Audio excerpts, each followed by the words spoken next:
Now let's take a look at the pattern tool in Unreal Engine. So if I go to Xform tab, you can see we have the pattern.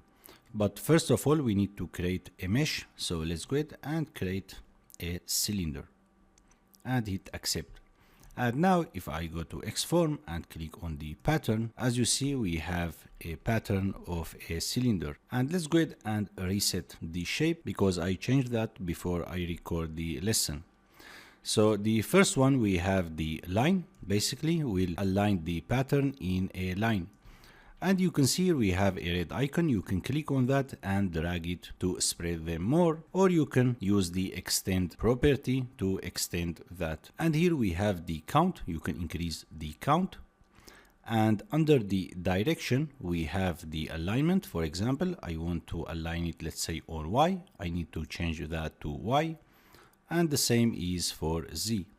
So let's change it back to X axis. And let's go ahead and increase the count and spread them more. The next one, we have the grid, it's self-explanatory, and we have the circle. It will place the cylinders in a circle. So let's go back to line for now. And you can see we have the rotation, translation, and we have the scale. So the third option is the jitter. So if I click on that, and now if I change the X, you can see I can assign a random value for each cylinder. And this is very useful to add random rotation on the pattern. So let's go ahead and turn that off. These options, we have the start rotation, we have the end rotation. So let's set the start rotation on X. Let's set it to 90. So as you see, all the cylinders rotated 90 degrees.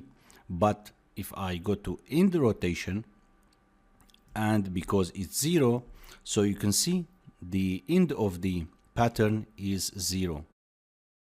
So the value is 90 here and it's 0 here. So you can increase it more. You can get different effect. And we can do the same for the Z or Y. If we set that to 90 on Y, so you can see we have 90 degree as a start point and we have 0 Y rotation on the end, and you can increase it from here. And the same thing is for the translation. So if I go to the start translation and change the Y, maybe let's set it to 300, and let's go ahead and move the camera so we can see it better. And now if I check on the end translation and change it again, so you can see we have 300 to 1000. Let's set it to 0 so we can see it better. So you can see we have 300 to a 0. And if I go ahead and check on the jitter, I can add a random position to each cylinder. Let's go ahead and increase it more so you can see we have random position on each cylinder. And the same is for the scale too. Let's go ahead and turn off the jitter, and I'm gonna enable the jitter for the scale. So let's go ahead and change it so you can see we have different scale on each cylinder.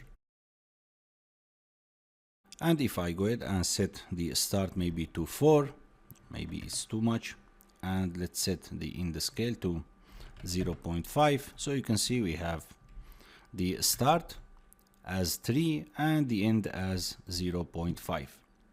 Let's go ahead and reset everything here. Let's reset all the values. And now let's go ahead and take a look at the circle.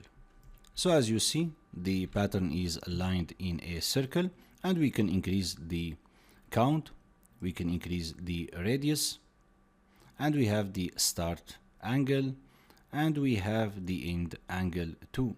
And the orientation, if I check that on or off, as you see, nothing happens. But if I go ahead and cancel that and rotate the cylinder, let's say 90 degree, and now if I go ahead and check on the pattern, and now if I turn off the orientation, you can see the cylinder are not oriented. but if I turned it on, you can see they are oriented based on the circle direction. And of course, you can use all these parameters with the circle too, like the jitter, rotation, or the translation, or the scale. And now let's take a look how to assign multiple meshes to a pattern. So let's go ahead and cancel that. And I'm gonna create, let's say, a torus, accept, and I'm gonna create a box and accept. And now I'm gonna select all of them and then go ahead again to pattern, and let's reset everything because everything is a mess.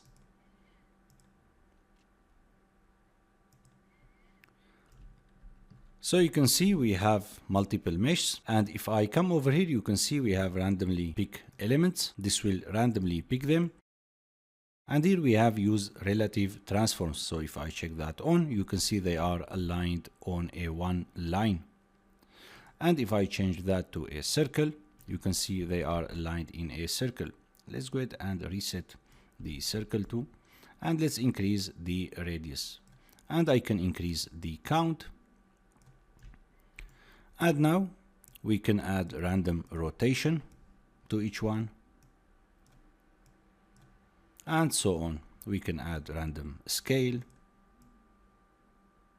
And so on. So this was fast introduction to pattern. We're gonna use it later in the course. So see you in the next lesson.